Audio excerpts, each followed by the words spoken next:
irmãos, por mais uma vez nós louvarmos ao nome do Senhor. Obrigada, meu Deus. Muito obrigada. Desde já quero estar louvando a Deus por mais uma oportunidade de estar falando da palavra dele. Agradecer mais uma vez o convite, o carinho dos irmãos estar aqui nessa noite. Já deixo um abraço aqui do meu ministério para vocês, em nome de Jesus.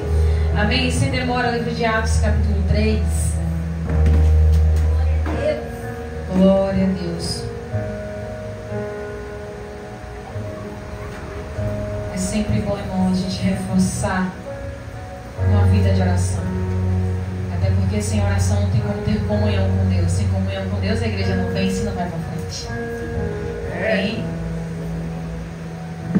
Livro de Atos, capítulo 3, versículo 1 somente, que diz o seguinte: E Pedro e João subimos juntos ao templo à hora da oração, a hora nona. Amém? Pode sentar em nome de Jesus. Glória a Deus, aleluia. Irmãos, eu louvo a Deus pela toda a trajetória dos apóstolos ter ficado escrito para nós, porque Deus passou para Jesus, que passou por discípulos, que agora está conosco. Porque, irmão, se a gente olha para Jesus, todo o seu ministério na terra, Jesus ele fazia questão de dizer: olha, todas as obras que eu executo, tudo que eu faço é porque eu vi o meu Pai fazer. Tudo que eu falo, tudo que eu prego, tudo que eu ministro é porque o Pai me orientou a fazer dessa forma. E aí Jesus passa isso, ensina isso aos seus discípulos, e ele deixa claro em João 14 o seguinte: se crerem em mim, obras maiores vocês vão fazer. E sabe o que é lindo?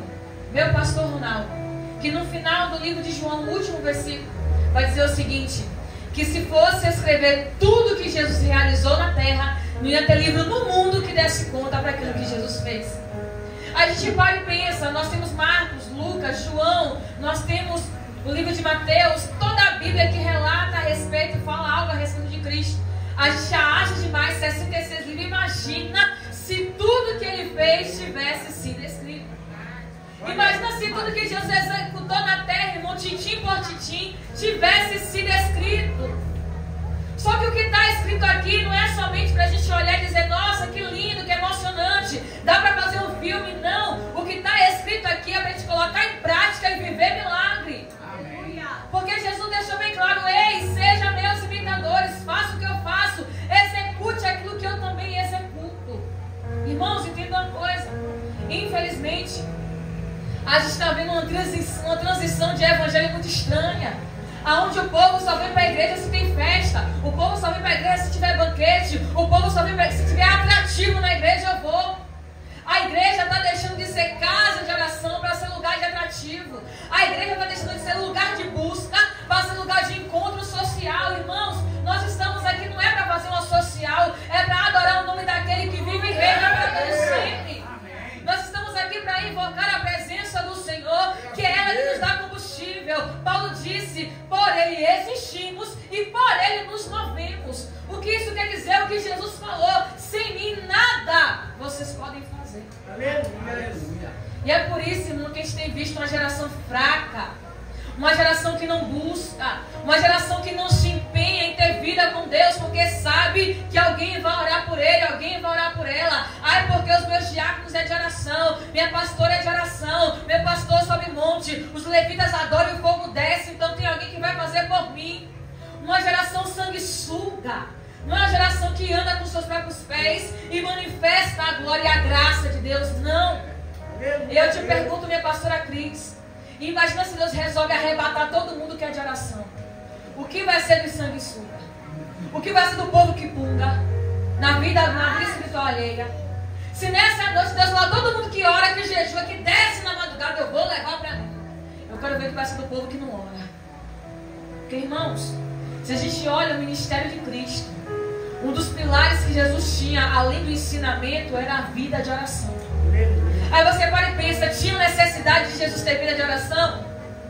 Talvez não. Mas ele deixou como exemplo.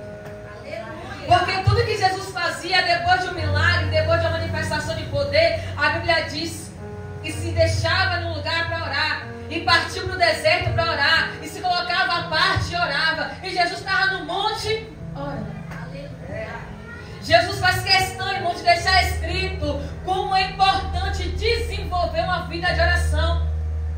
Ele conta em Lucas 18, versículo 1. E contou-lhes uma parábola sobre o dever de orar sempre e nunca desfalecer.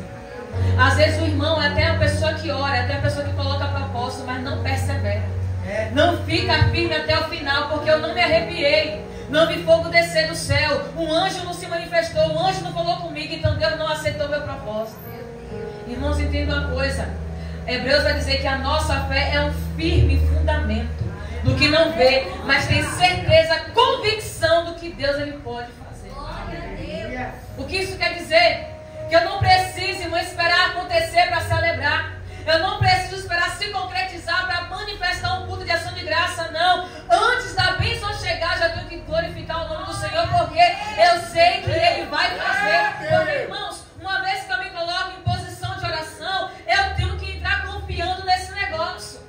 Porque como é que eu vou colocar um propósito de oração diante do Senhor? Eu vou ficar, Deus, será? Ai, Deus, eu acho. Ai, Deus, e se? Irmãos, Hebreus 4, versículo 16, falou o seguinte, meu pastor Ronaldo: chegai diante do trono da graça de Deus com confiança, para achar socorro e misericórdia em tempo oportuno.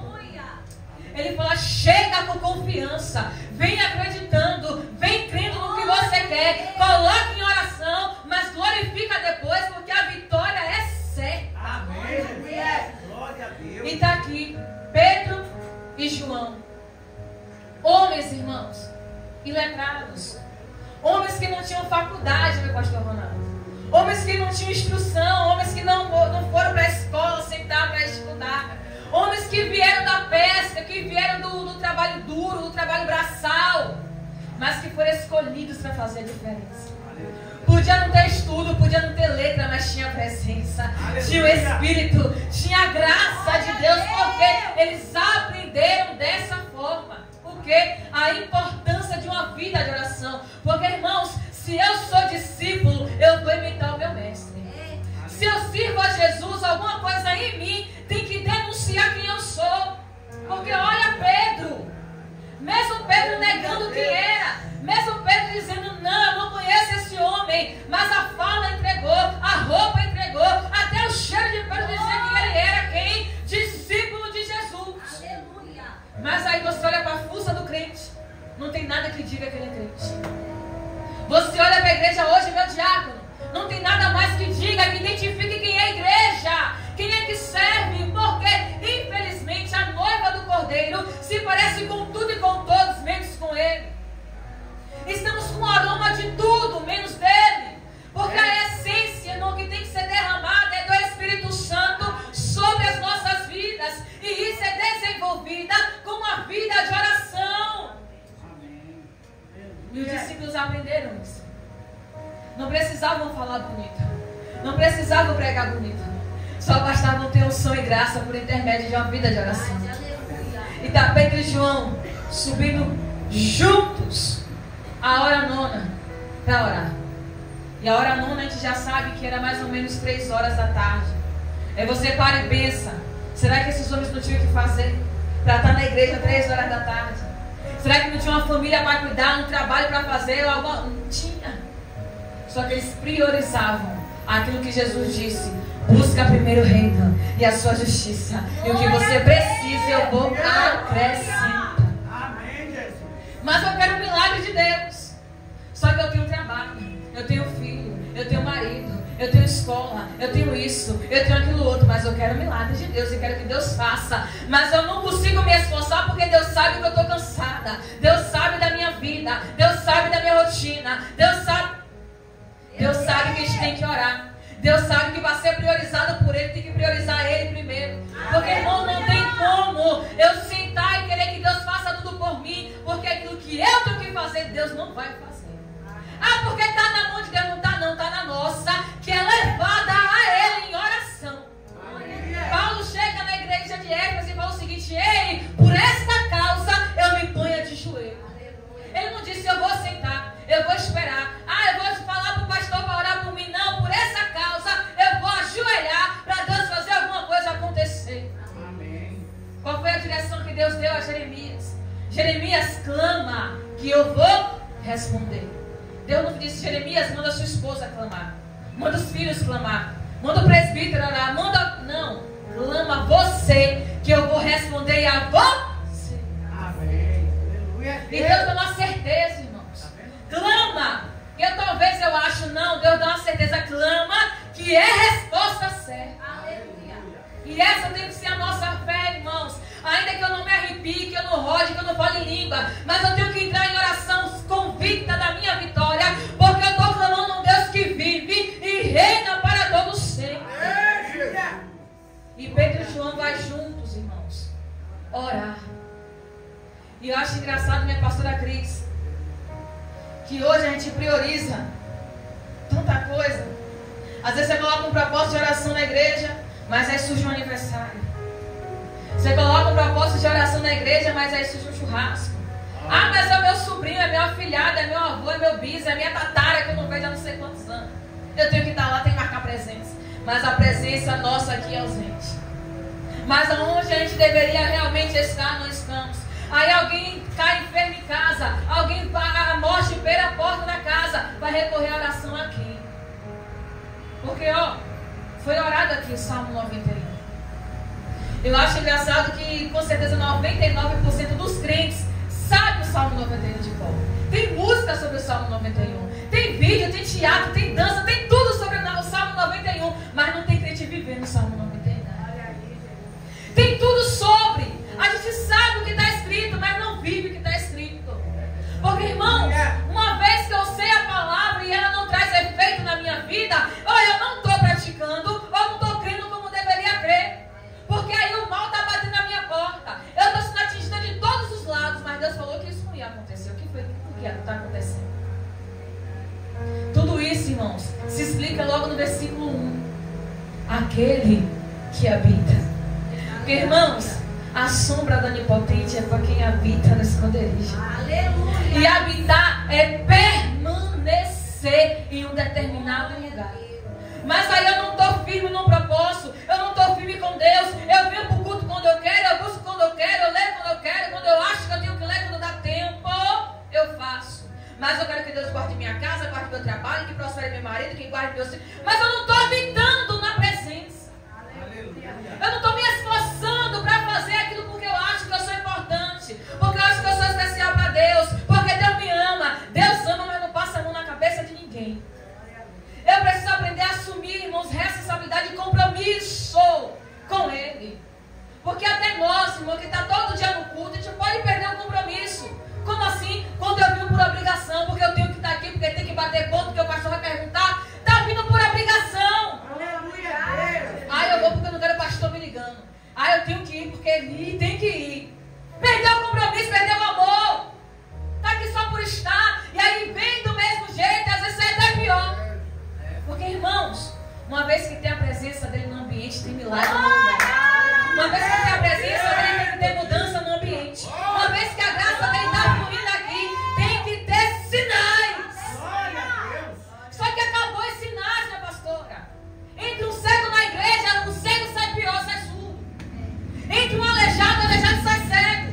Entre demoniado, sai aleijado. Por quê? Aonde o ego humano cresce, a presença dele sai pela janela. Aonde os cultos viram show, meu diácono, não tem mais sinais, só tem emoção. Aonde os cultos viraram palanques, palcos, não há mais sinais. E Jesus disse no livro de Marcos, os sinais seguirão a quem crê. Por quê? Vão falar novas línguas, vão expulsar demônios, vão curar enfermos, vão batizar no meu nome. Cadê os sinais? E sabe o que é lindo?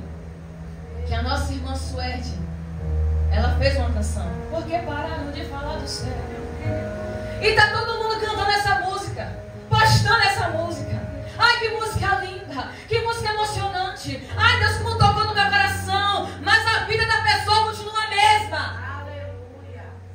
Tá se emocionando, mas não tá mudando. Tá chorando, mas não tá se arrependendo. Ai, porque parou de falar do céu, mas amanhã continua sem falar do céu. Ai, Senhor, por quê? Mas amanhã está passando a mesma coisa. Irmãos, Deus está cansado de hipocrisia. E a hipocrisia começa com a gente na casa. Quando a gente não vive o que prega. Porque é bonito pregar para os outros na rua, mas para dentro de casa é porque eu já sei. é porque eu já entendo, é porque Deus me usa, é porque Deus faz. Mas é naquele grande dia, quando eu ouvi Jesus dizer, apartai-vos, que eu não vos conheço. Igreja, sem oração não dá. Oração é conversa com Deus. Oração é comunhão com Deus. O livro de Joel disse que quando o Espírito Santo dele descesse sobre a terra, os jovens teriam visões, os velhos teriam sonhos, os homens iriam profetizar.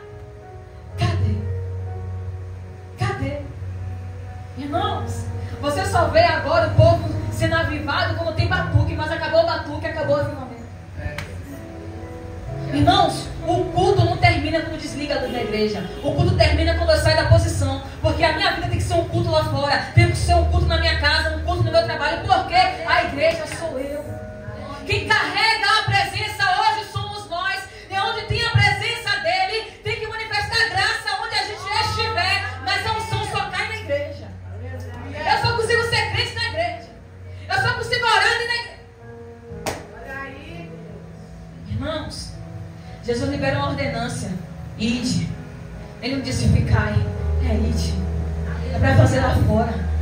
O espelho da igreja, de uma vida de oração, tem que refletir lá fora. Porque, ó, estava dando festa no templo. Jesus chega e observa todo aquele cenário imediato. Todo mundo festejando, trazendo oferta, trazendo coisa, adorando. Ai, Deus é santo. Ai, Deus é bom. Jesus só observando a situação. Até que começa a se cumprir na vida de Jesus e peça em Salmos. O zelo pela tua casa me consumiu. E ali Jesus pega uma corda, faz como se fosse um chicote, e chuta a mesa, derruba a cadeira, e chuta a burra, e chuta a vaca, e chuta a pombo, e joga tudo pro chão e manda todo mundo sair e fala: ei! Vocês estão fazendo a casa do meu pai de covil de ladrões e salteadores, mas aqui ainda é uma casa de oração. Sabe o que Jesus deixou claro? A festinha de vocês e nada é a mesma coisa. O que Deus quer é uma vida de oração, é uma vida de santidade, uma vida de renúncia, uma vida de entrega. E sabe o que é lindo, minha pastora? Que quando Jesus termina de limpar o templo, a Bíblia diz que trouxeram para ele coxos, cegos, mancos, endemoniados, e ele com a sua palavra curou a todos. Quando Jesus limpou a casa, começou a ter cura no ambiente.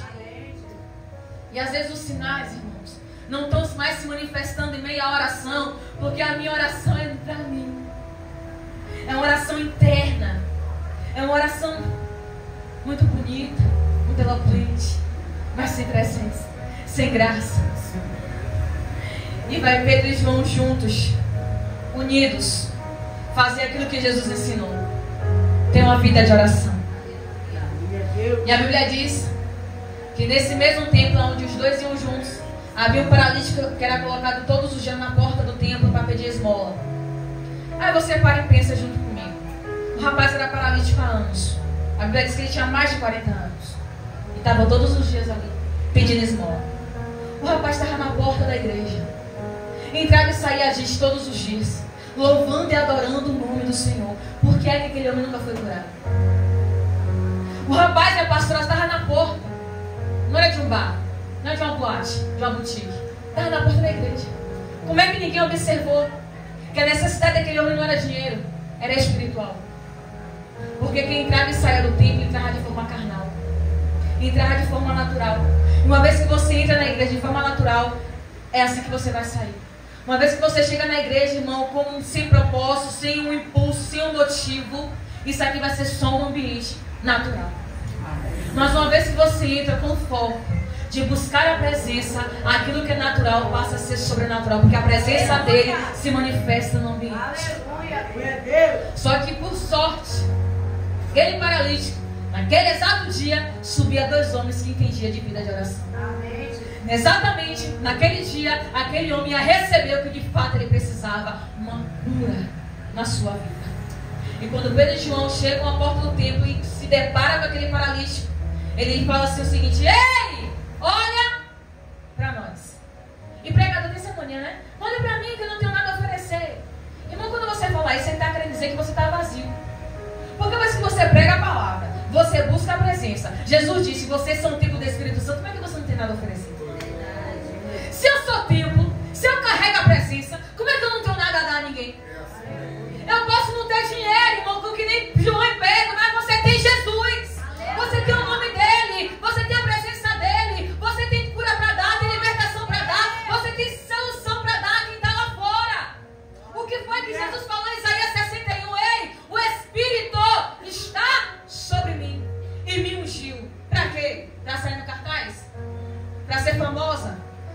dinheiro? Não, me ungiu para curar os quebrantados de coração, para profetizar libertação aos cativos, para cuidar dos órfãos e das viúvas, e para anunciar o ano aceitável do Senhor. Então, se você tem presença, você tem algo para dar, você tem Jesus. E aí Pedro e João falam: ei, olha para nós. Ele todo empolgado: eita, vai vir coisa boa. Porque quem entrava e saía aqui nem olhava para minha cara. Eles mandaram olhar, vai vir coisa grande aí. E vinha algo grande, vinha o poder do nome de Jesus. Aleluia. E Pedro e João falam assim: ó, não tenho prata e nem ouro. Então, o que você precisa, a gente te dá. Em nome de Jesus, o Nazareno levanta. Uma vez que você desenvolve uma vida de oração, você passa a ter legalidade ao nome de Jesus. Uma vez que você desenvolve comunhão com Deus, você vive aquilo que Jesus, irmão, viveu. Aonde quando levam a ele um rapaz que era mudo e surdo. E ali Jesus cura esse rapaz, né? E os críticos, os jornalistas ao redor: ah, está expulsando demônio por demônio. Está expulsando porque é príncipe de Beelzebul. Aí Jesus para com toda a sua sabedoria e amor e fala o seguinte: ó, se eu expulso Satanás por Satanás, quer dizer que a casa dele está dividida. Mas se eu expulso esse demônio pelo poder de Deus, quer dizer que chegou aqui o reino dos céus. Irmãos, uma vez que você manifesta a cura, libertação, por intermédio do nome de Jesus, você manifesta o reino dele na terra. Por que se apega a isso, meu pastor? Ah, é porque eu vou ser salvo, ah, porque eu vou subir, ah, porque é isso. Mas se eu entender que eu preciso ter uma vida de oração, eu vivo o céu na terra. Porque foi isso que Jesus ensinou no Pai Nosso: ei, que seja feito na terra como é no céu. Então, se eu busco, se eu me santifico, se eu me separo, se eu entendo a quem eu pertenço, eu trago o céu para a terra e manifesto a glória dele aqui nesse lugar. Igreja, Jesus não mudou. Quem muda somos nós. Ele continua tendo todo o poder nos céus e na terra. Ele disse isso: eu sou o mesmo ontem, sou hoje e serei eternamente. Mas aí a minha casa não vê milagre, a minha família não vê milagre, o meu trabalho ninguém nem sabe que eu sou crente, porque eu não desenvolvo uma vida de oração. Eu só busco oração quando eu estou precisando de alguma coisa. Eu só recorro à oração como último recurso. Eu só busco de Deus algo quando o negócio se arrocha para o meu lado. Irmãos, e toda vez que eu faço isso, eu vou continuar vivendo de migalha. Como assim? Porque entenda uma coisa: o milagre que você precisa de Deus nessa noite ainda é pouco porque o poder dele pode exercer. Amém. Sabe por quê? Deus fez uma promessa a Abraão: Abraão, você vai ter um filho e vai sair das suas entranhas. Abraão já tinha quase 90 anos e Sara quase 80. E Abraão guarda aquilo no coração. E a Bíblia diz no livro de Romanos que Abraão não enfraqueceu na fé. Pelo contrário, ele se fortalecia dando glória a Deus, porque ele sabia que Deus era infinitamente poderoso para fazer além do que ele pedia ou do que ele imaginava que Deus poderia fazer. E isso, irmãos, é quando você desenvolve uma vida de oração, porque você sabe que o que você está pedindo ainda é pequeno comparado ao poder que Deus exerce sobre a terra. Mas para eu viver poder, eu tenho que ter vida de oração. Para eu viver milagre, eu tenho que ter vida de oração. Para eu viver o sobrenatural, é necessário ter vida de oração. Porque foi isso que Jesus ensinou e foi isso que Paulo repetiu: orai sem cessar. Orai sem cessar. Orai sem cessar. Daniel falou com propósito diante de Deus, minha pastora, para a gente orar. Eu acho muito legal, meu diácono, porque quando a gente coloca a propósito de oração de Daniel, às vezes a gente faz uma lista enorme, né? Ai, Deus, eu quero isso. Ai, Deus, eu quero aquilo. E a gente ora os 21 dias em cima daquilo. Mas se você pega, irmãos, a história, a leitura, olha o que o anjo falou para Daniel. Daniel, oi, homem muito amado. Desde o primeiro dia da sua oração, Deus já tinha ouvido. Só que o príncipe da Pérsia me segurou. Mas Deus mandou Miguel para me resgatar. E eu estou aqui com a resposta. Sabe por quê? Você aplicou no seu coração a buscar conhecimento da parte de Deus. Glória a Deus. O que Daniel buscou, irmão, foi entender as coisas do reino. Daniel não colocou 21 dias de oração por bem material, por casamento, por marido, por dinheiro, por fama. Não. Daniel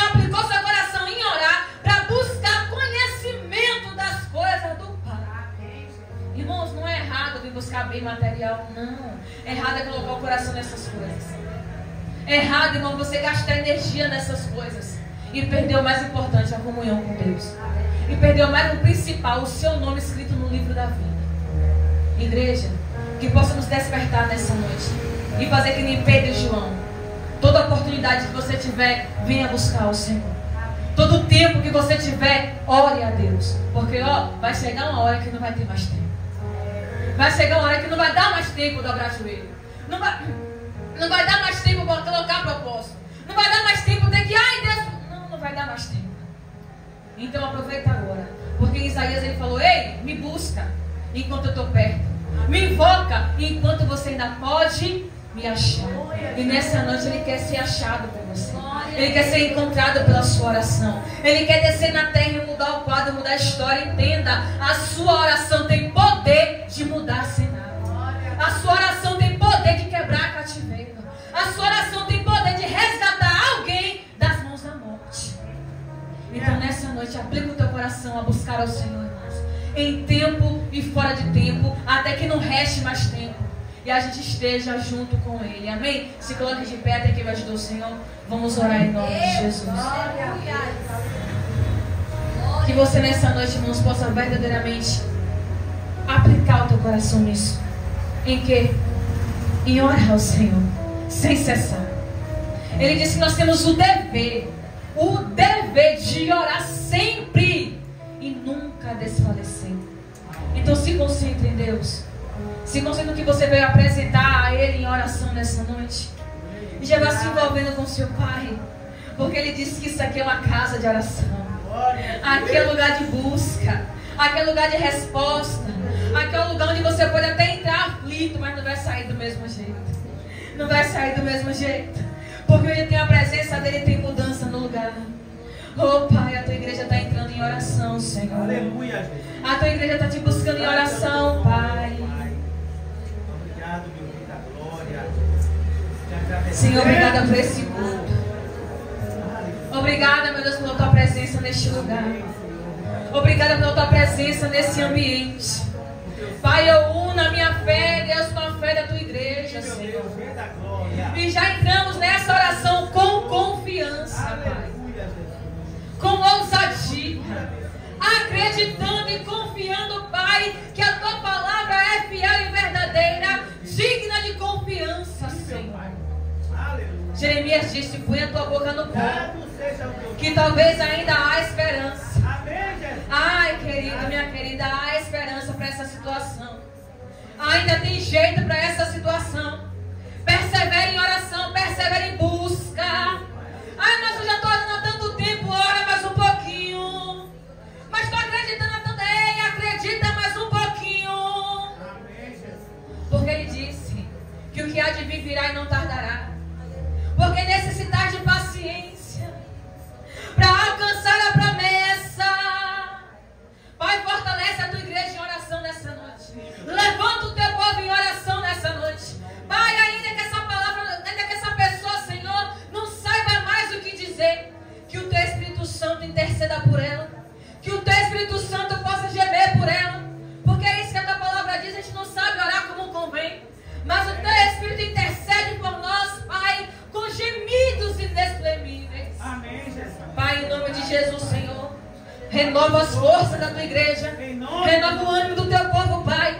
A tua palavra diz que quem confia no Senhor renovará as suas forças. Subirão, Pai, com asas como de águia. Correrão e não se cansarão, caminharão e não se fadigarão. Renova agora a tua igreja, Pai. Renova agora o teu povo. Ai, Senhor, arranca o cansaço, a fadiga, arranca o peso, meu Pai. Pai, se a pessoa até desce em oração, mas não consegue prevalecer, não consegue permanecer, mas todo o peso começa a sair agora. Cansaço começa a sair agora. Toda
envolve cada vida nessa hora. E eu te peço, fortalece os joelhos cansados, fortalece as mãos trementes. Pai, esse lábio, meu Pai, essa voz, meu Pai, que embarca quando vai orar. Ai, Senhor, entra nessa situação. Porque Tu és aquele, Pai, que não só cessa, Deus, o terremoto, o maremoto, o vendaval. Tu és aquele que caminha no meio do vendaval. Tu és aquele, Pai, que não só acalma o mar. Tu és aquele Deus que caminha sobre as águas. Tu és aquele que caminha. Tu és aquele que caminha. Tu és aquele que passeia no vale. Tu és aquele Deus que manda água no deserto. Pai, Tu és aquele Senhor que envia carros, cavaleiros de fogo para dar livramento ao Teu povo.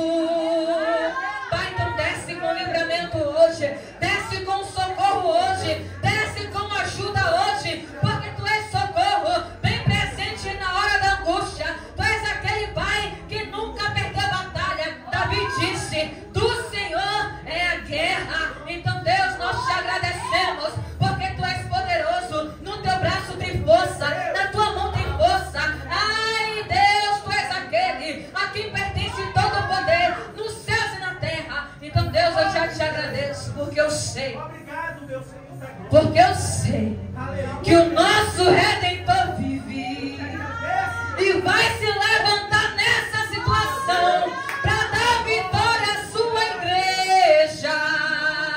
Pai, obrigado, Jesus, pela Tua presença, pela Tua unção, por tudo que o Senhor fez nessa noite e vai continuar fazendo, porque Tu és Deus de abundância.